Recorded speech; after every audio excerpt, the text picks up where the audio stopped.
Popularitas adalah nilai tambah yang dimiliki seorang selebriti yang mampu mendorong dirinya meraih berbagai kesempatan, termasuk juga dalam bidang yang serius dan penuh intrik seperti politik.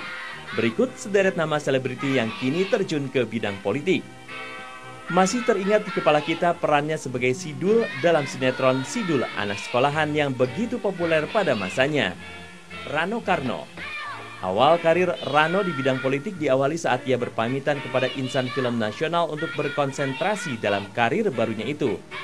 Rano diwacanakan menjadi pendamping Fauzi Bowo sebagai wakil gubernur dalam pemilihan gubernur DKI Jakarta tahun 2007. Pada Maret 2008, Rano menjabat wakil Bupati Tangerang. Namun 3 tahun kemudian, ia mengundurkan diri dari jabatannya karena terpilih sebagai wakil gubernur Banten mendampingi gubernur terpilih Ratu Atut Khosyah periode 2012-2017. Hantaman keras bagi karir politik Rano muncul beberapa waktu lalu.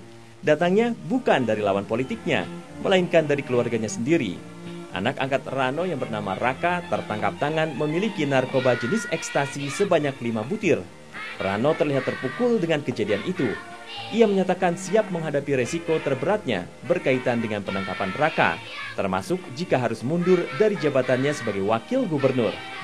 Rano melihat kasus ini sebagai cobaan dan minta kepada Raka untuk tetap sabar, tetap beribadah, dan menjaga kondisi selama berada dalam tahanan. Rano menyatakan akan mendukung Raka dan berharap agar anaknya itu bisa sembuh dengan cara rehabilitasi. Selanjutnya ada nama Diki Chandra. Diki memulai karirnya di dunia hiburan dengan menjadi cover boy, lalu menjajal karir di dunia hiburan dengan melakoni pekerjaan sebagai pelawak, MC, sutradara, penulis naskah, dan aktor. Pada tahun 2008, Diki mencalonkan diri sebagai wakil Bupati Garut, mendampingi calon Bupati Aceng Fikri. Setelah melalui 2 putaran pemilihan, akhirnya Aceng dan Diki terpilih menjadi Bupati dan Wakil Bupati Garut untuk periode 2009-2014. Pada tahun 2011, Diki mengundurkan diri dan memilih untuk menjadi orang swasta saja. Penyebabnya adalah adanya ketidakcocokan antara dirinya dengan Aceng yang menjabat sebagai bupati. Setelah tidak lagi menjabat sebagai wakil bupati, Diki kembali menjadi aktor sebuah opera sabun. Karena untuk mulai lagi berbisnis, ia tidak memiliki uang.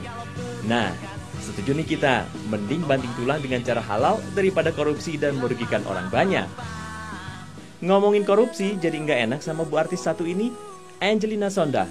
Pada pemilu 2004, mantan putri Indonesia ini terpilih sebagai anggota DPR Republik Indonesia dari Partai Demokrat. Dalam kepengurusan partai, dia menjabat wakil sekretaris jenderal Partai Demokrat. Karir Angie dalam bidang politik dan kehidupan pribadinya sama-sama mendapat perhatian dari media.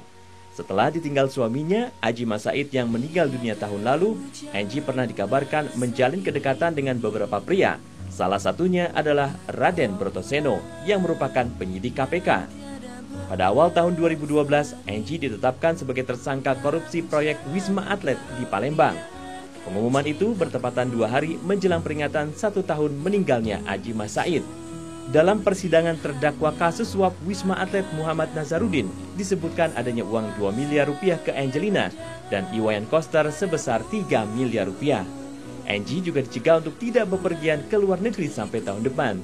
Kalau dilarang pergi ke luar negeri, kira-kira Angie bingung nggak ya mau plesir dan belanja kemana? Makanya cintai produksi dalam negeri Bu Angie, jangan melulu dikorupsi.